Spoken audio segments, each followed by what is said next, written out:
The sound of glass hitting wood cracked through the dining room like a gunshot. My father's voice followed, sharp as a blade. "You have 2 days to pack your things. This house belongs to your brother now." The room went silent. My fork hovered in the air, the mashed potatoes on my plate forgotten. Across from me, my mother twisted her napkin until it nearly tore. My brother Evan smirked like a man who hadn't lifted a finger in years, but somehow still walked away with everything.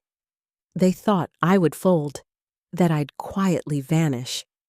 What they didn't know was that in 48 hours, this entire house would remind them exactly who had been keeping it alive. I pushed my chair back slowly, each scrape of the wood against the floor searing the moment into memory. I didn't argue. I didn't beg. I stood up and walked away, letting them believe they'd won. That was their first mistake. They had no idea I was already planning my response, one that would cut deeper than their ultimatum ever could. The next morning, their words still echoed like a hammer in my skull. I lay in bed, staring at the pale blue ceiling I had painted myself 3 years earlier, a color meant to soothe, now a cruel reminder of my devotion. I sat up slowly, the morning light cutting through the blinds. My eyes landed on the corner where the wall met the ceiling, the soft blue paint I had picked with such care. I remembered agonizing over the right shade, brushing sample after sample until it felt just right. But now, a faint crack ran along the seam. Hairline, but visible. The paint had begun to peel, curling at the edges like dried leaves. I frowned, running my fingers over it. I had prepped the surface, sanded it, primed it, done everything right. But some things fall apart anyway, no matter how much care you give them. Found. How could they hand my home to him, the brother who had abandoned it all? Back in 2022, when foreclosure came knocking, it wasn't Evan who saved the house. It was me. My parents were drowning in $60,000 of debt they couldn't pay, and I was just 27, barely scraping by as a young interior designer. Still, I emptied my savings in one brutal transaction, every cent I had built from late nights and side hustles. Not because they asked me to, but because this house was mine in more ways than blood. It was where I grew up, where I first drew dreams on the living room floor. The roof that leaked every spring, I fixed it. The walls peeling with age, I sanded, painted, and breathed life back into them. The sturdy gray sofa, the flat-screen TV for my mom's cooking shows, even the washing machine that spared us endless laundromat trips, I bought it all. Piece by piece, I rebuilt a home they swore they cherished. But no matter how many hours I poured into it, their pride always belonged to Evan. Evan, the golden child, had left for New York 5 years ago, chasing skyscrapers and fantasies. He called twice a year, rushed and distant, yet every word he spoke was treated like gospel. He strutted in with empty boasts about deals and designer suits, and they worshipped him. Meanwhile, I was the one keeping the lights on, and still, it wasn't enough. My parents devoured every word Evan spoke, as if he were some Wall Street prodigy instead of a man living on borrowed bravado. They bragged to the neighbors about his success, while I was the one quietly keeping the lights on. I'd overhear my mother coo into the phone. "Evan's doing so well," while I stood at the counter I had personally paid to replace, scrubbing away with clenched fists. 3 years earlier, when the bank threatened foreclosure, I was the one who picked up the call. My father sat at this same dining table, his head buried in his hands, whispering, "We might lose everything."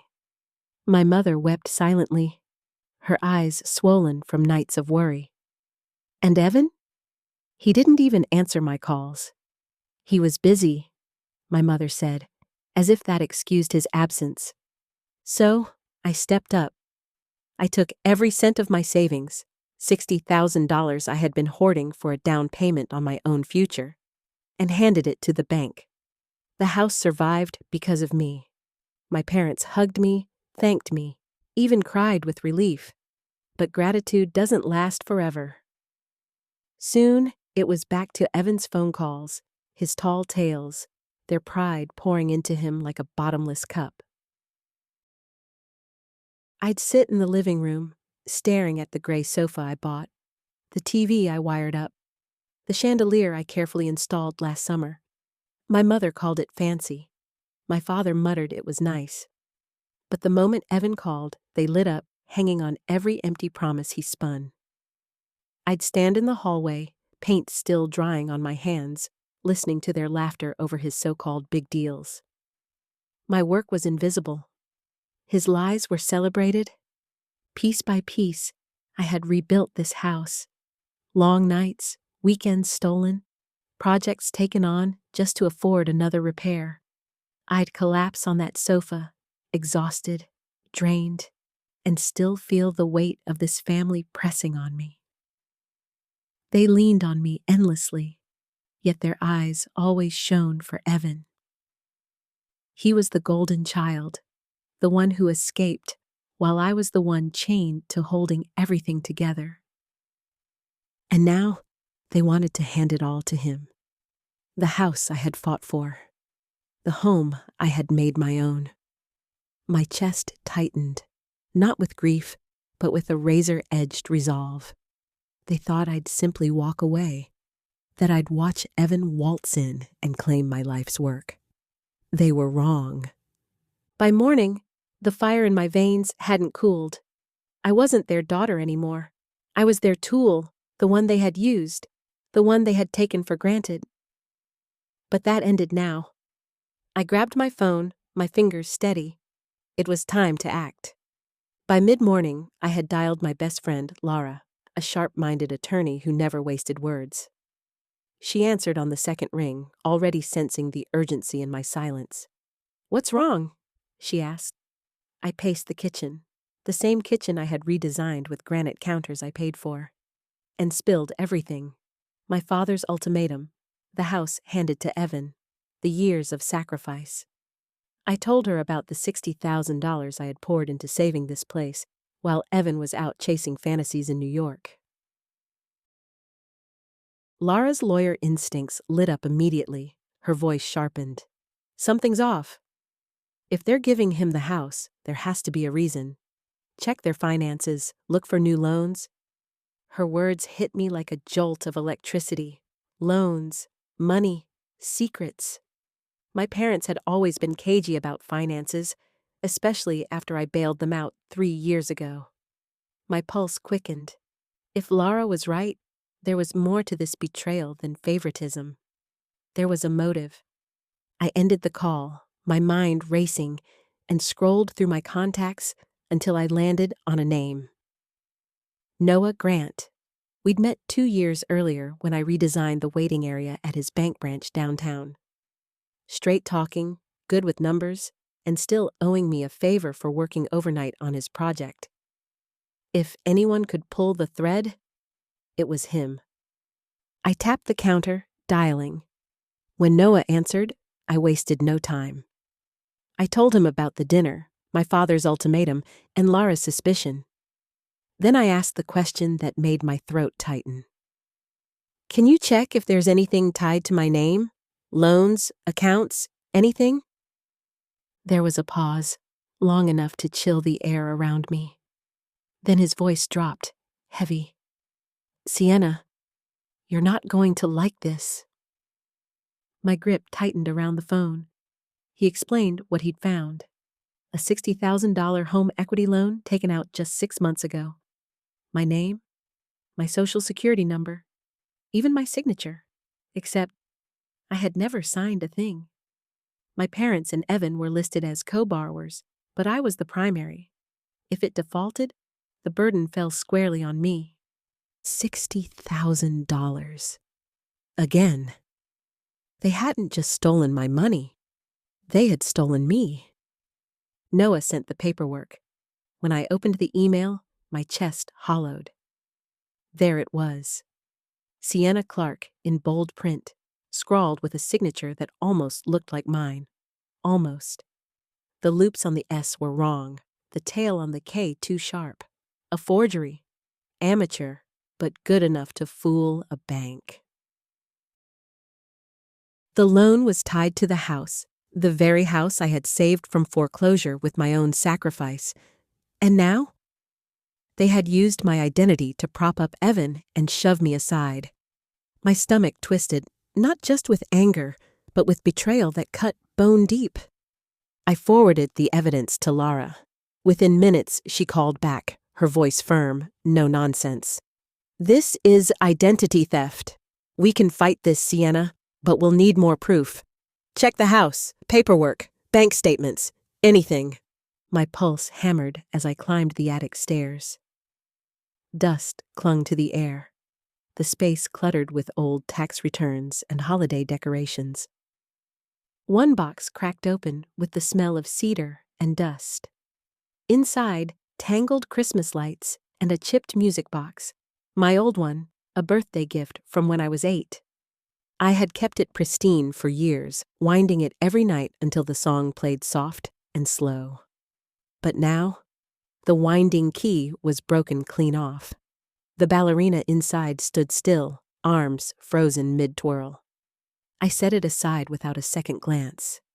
Some things stopped working a long time ago. I just hadn't noticed until now. I tore through more boxes until one folder caught my eye. Unmarked, hidden beneath receipts. Inside were bank statements addressed to my parents. And there it was. Confirmation of the $60,000 loan, already behind on payments. Then, shoved in the stack, I found another copy of the forged agreement. The same crooked signature staring back at me like a cruel joke. I sat on the attic floor, surrounded by proof, and pieced it together. Evan had slunk back to town after his New York dreams collapsed. He needed cash. My parents provided the cover, and they'd all used me, my name, my credit, my trust, to make it happen. The silence of that attic pressed in on me. My mother's downcast eyes at dinner. My father's certainty. Evan's arrogance. It all aligned now. They hadn't just betrayed me. They had planned it. They had weaponized my loyalty. Identity theft lands with the weight of a gavel. This isn't just betrayal. This is a crime. I stacked the evidence on the floorboards like ammunition. They planned for me to slip out quietly and let Evan collect the prize I built. I carry proof now. I do not move without a fight. The clock starts now. I sat on the edge of my bed, the notepad still in my lap, the attic dust clinging to my jeans. Around me, the quiet hum of the house, pipes groaning faintly, a floorboard creaking upstairs. For a breath, I hesitated. This was still the room where I once taped Polaroids to the mirror, where Mom used to fold my laundry with lavender-scented dryer sheets, where Dad helped me build that bookshelf, uneven, but ours. I ran a hand along the headboard. Just wood. Just a thing. But in that second, it almost felt like loss. Then I looked down at the forged loan agreement. My name, twisted into a lie. My savings, stolen. That hesitation collapsed into resolve. They chose this. And I was choosing to walk away with my dignity intact. I tear through boxes and binders, gathering anything with an invoice, a date, a price. I open a fresh notepad and build a ledger of my life inside these walls. The gray sofa in the living room, chosen after weeks of comparisons. The flat screen mounted clean and low for my mother's cooking shows. The washing machine that ended our laundromat runs. The cream dining room curtains cut to match the modern chandelier I installed by hand. Every entry reads the same. Paid by me. Purchased with my hours, my weekends, my back. Nothing stays for Evan to claim. Momentum replaces shock. I flip open my laptop and hunt for same-day movers in Helena. Reviews look solid. Availability reads immediate. I call and keep my voice steady. Furniture leaves this afternoon. The list goes across the page. Sofa, TV, washing machine, curtains, select pieces marked with tape. Arrival lands at 2 p.m. A crew and a truck are confirmed. Control shifts back into my hands. They gave me 48 hours. I answer on my terms. The doorbell slices through the room.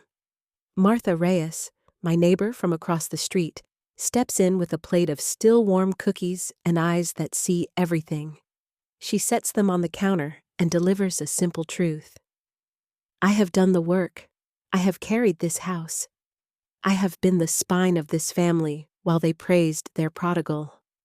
Her words brace like a hand on my shoulder. I am not alone. Gratitude settles, sharp and clean. I walk back to the laptop, pull up the forged loan, and attach every document I've gathered. The email fires to Laura. The paper trail begins to move. The next move lands in our favor. My phone lit up with Laura's name before I even caught my breath. Her voice snapped through the line, clipped and certain. I've got the papers. This is textbook identity theft. We're filing against your parents and Evan for fraud.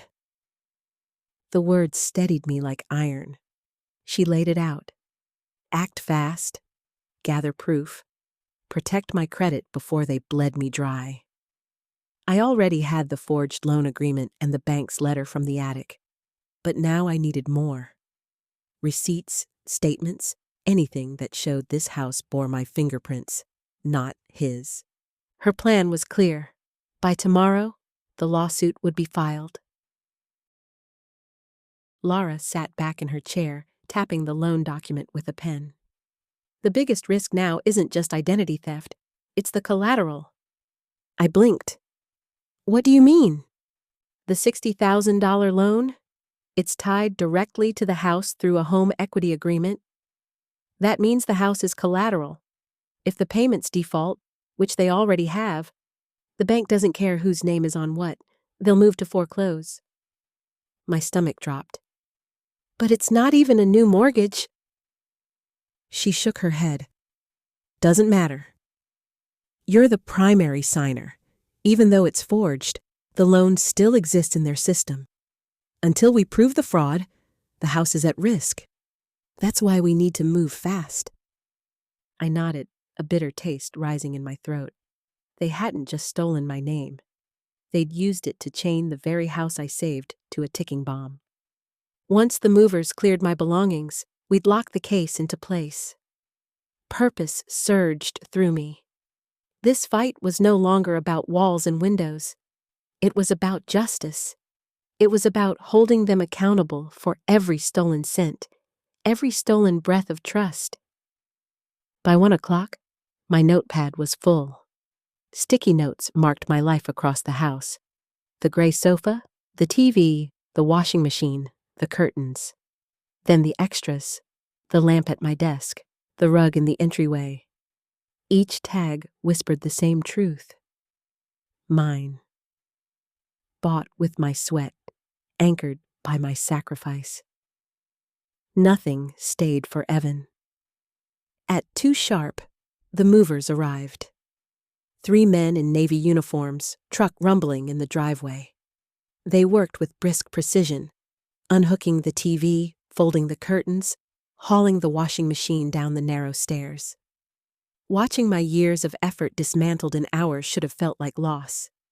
Instead, it felt like clarity. I wasn't leaving empty-handed. I was reclaiming piece by piece what they had tried to erase. While the movers cleared the last load, I called Laura again. Her voice was steady, razor sharp. We're alleging identity theft and financial fraud. The loan documents are damning, and your financial record seals the case.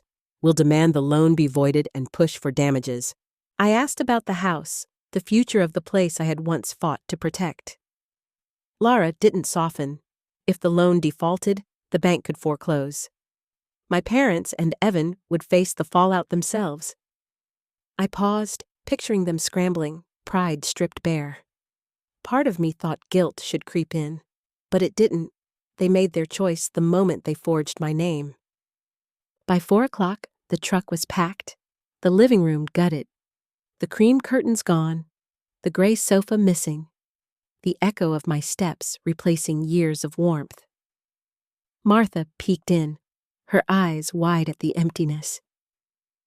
"You're really doing this," she said, half awe, half respect. I managed a small smile. They thought I'd just walk away. They're about to learn. I don't break that easily. She squeezed my hand, her quiet loyalty grounding me. I locked the front door, the key heavier than ever in my palm. That evening, silence filled the hollow rooms. The furniture was gone, the movers gone. But one thing burned hotter than ever. The forged signature still tucked in my bag, searing like a brand. They thought they could erase me from this house, strip me down to nothing. But I'd already taken what was mine, piece by piece. The silence cracked open with the slam of the front door. A suitcase hit the floor like a challenge. Evan stood in the doorway, tie hanging loose, his face flushed with rage. "What the hell did you do?" he barked, sweeping a hand at the barren walls. "This is my house now." "Where's the furniture?" I crossed my arms, holding his glare. "Your house?" My voice didn't waver. I took what was mine, the sofa, the TV, the washing machine, the curtains, everything I paid for, everything you never touched. His jaw locked tight. "You don't get to decide that," he snapped.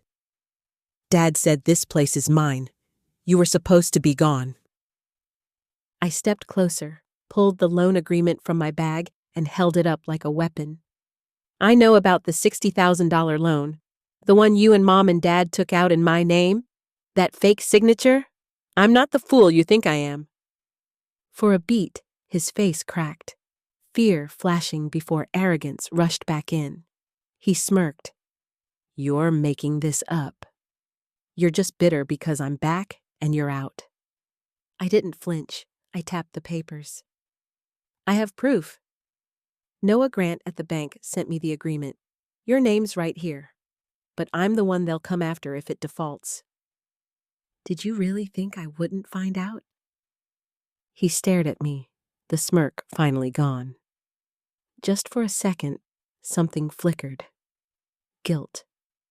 Maybe even fear. Then he said it, almost under his breath, voice tight with disbelief. "You were never supposed to find out." The words landed harder than any insult. Not just because they'd lied, but because they'd planned to keep lying. That's when I knew. This wasn't just betrayal. It was orchestration. His smirk faltered. Panic flickered. He snatched his phone, dialing fast. "You're going to hear from Mom and Dad about this," he shouted, his voice climbing. "You can't just strip the house and walk away." I laughed, sharp and cold. "Walk away?" "Number. I'm protecting myself. You and our parents committed identity theft, and I'm not letting you steal what I built." The doorbell broke the tension. Harold Green, our neighbor from 2 houses down, stepped inside, flannel shirt tucked neat, eyes sharp. "Everything all right here?" he asked, voice calm but edged. I nodded, never looking away from Evan. "Just a conversation with my brother." Harold scanned the empty room, his gaze steady. "Heard the movers earlier. Sienna, you've poured yourself into this house. I saw you fixing the porch, hauling that TV inside. Whatever's going on, you've got my support." His words anchored me. Evan scoffed, rolling his eyes. "This doesn't concern you, old man." Harold didn't budge. It does when I see someone being pushed around. His voice cut clean, his stare locked on Evan. Evan's face reddened, his fists curled. You're pathetic, Sienna. Always playing the victim. Always pretending you're the hero. Mom and Dad know who really matters. I stepped closer, my voice low and steady. If I'm pathetic, why did you need my name for that loan? Why did you crawl back here after your big city dreams collapsed? He flinched, the bravado slipping. His phone buzzed. Dad's name lit the screen. He answered quickly, pacing the hollow room. She took everything, Dad. The whole damn house is empty. I didn't move. I let him rant, his voice echoing in the emptiness. Harold leaned toward me, quiet and certain. You don't deserve this, Sienna. I've watched you hold this family together. Don't let him bully you. Gratitude tightened in my chest. Evan ended the call, his eyes blazing. Dad's furious. He said you're done. You'll regret this. I raised the loan agreement once more. No, Evan. You will. Tomorrow I'm filing a lawsuit. Identity theft, fraud, every crime you committed. You can explain it to a judge. His mouth opened, then closed. Confidence crumbled. He grabbed his suitcase, muttering curses, and stormed for the door. This isn't over, he spat, slamming it shut behind him. Silence rolled back in, heavier than before. But this time, it was mine. Harold's hand pressed lightly against my shoulder. You did the right thing. I'm proud of you. His words settled over me like a steady anchor. I managed the smallest smile, the weight of the day easing just enough to breathe. With the forged loan papers tucked safe in my bag, I locked the front door behind me. Evan stormed into the night, but I drove straight to Laura's apartment. At her kitchen table, I spread the documents out in a neat line. The forged signature glared back at me, jagged and ugly, a reminder that my own blood had stolen my name. Laura didn't waste time. Her laptop was already open, her fingers moving fast across the keys. We've got a strong case, she said, voice clipped and certain. Identity theft, financial fraud, and your history of paying for this house. It's airtight. We worked through the night, stitching together every piece of proof. The bank letter from the attic, the receipts for the sofa, the TV, the washing machine. By midnight, the complaint was ready. 20 pages accusing my parents and Evan of forging my name to secure a $60,000 loan. I signed without hesitation, my hand steady. This wasn't just about saving a house anymore. This was about reclaiming my life. The next morning, Laura drove us to the courthouse downtown. A squat brick building, cold air biting as I stepped inside. The clerk stamped our lawsuit with a heavy thud that sounded like closure. Outside, the Montana wind cut across my face, sharp but cleansing. Justice was now in motion. Laura squeezed my arm, her voice steady. The court will see through their lies. You've got this. Over the following weeks, we fortified our case. Bank statements showing my payments 3 years ago, emails from Noah confirming the loan details, even a notarized affidavit from Martha, swearing she had watched me repair and restore that house. Within days, papers were served to my parents and Evan. I didn't need to see their reaction. I could imagine the panic, the scrambling. By early spring, it all came to a head. The courtroom was small, paneled in wood, but it carried the weight of judgment. My parents sat across from me, faces gaunt, eyes avoiding mine. Evan slouched beside them, his swagger shriveled into a nervous twitch. Laura spoke first, her voice sharp, clear and commanding. She laid it all bare. The forged loan agreement, the trail of receipts, The years I'd carried the financial burden alone. Their lawyer, a weary man in an ill-fitting suit, tried to claim I had agreed to the loan. As their lawyer stammered through his defense, I caught the flicker in my mother's face. Eyes red, lips pressed tight. My father stared at the table, jaw clenched, not in anger, but something close to shame. And for a moment, I saw it.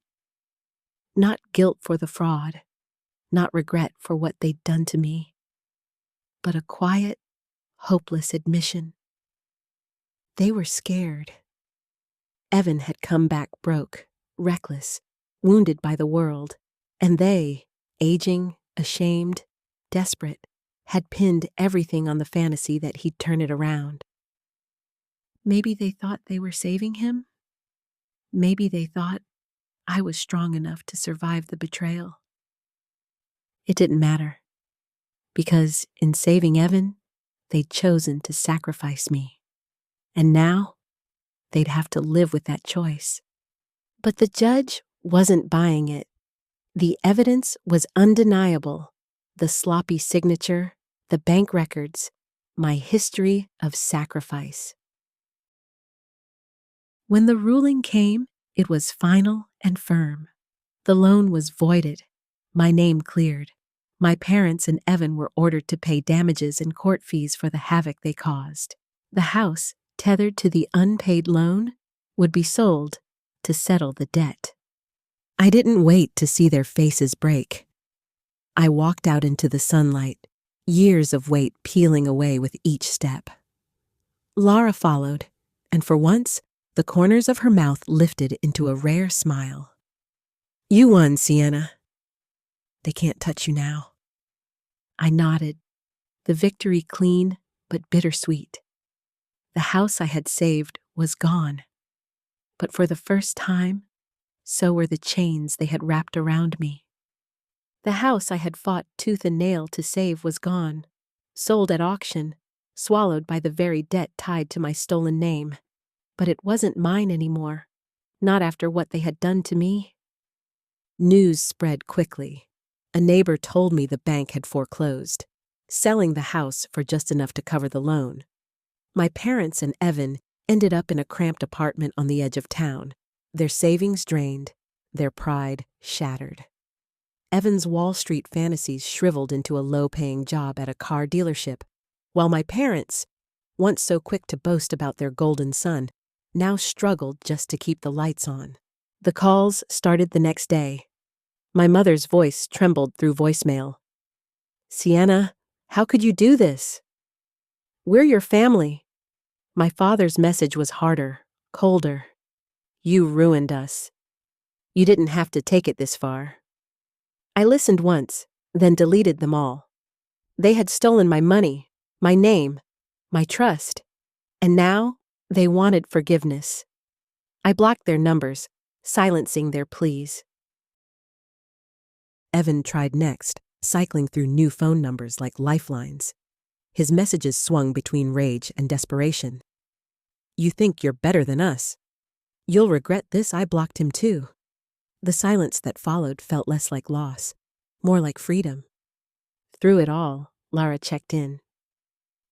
Over coffee one evening, she told me, "You did what you had to." They made their choices, and she was right. The lawsuit hadn't just cleared my name. It had drawn a permanent line. I had carried them for years, but I was finished cleaning up their mess.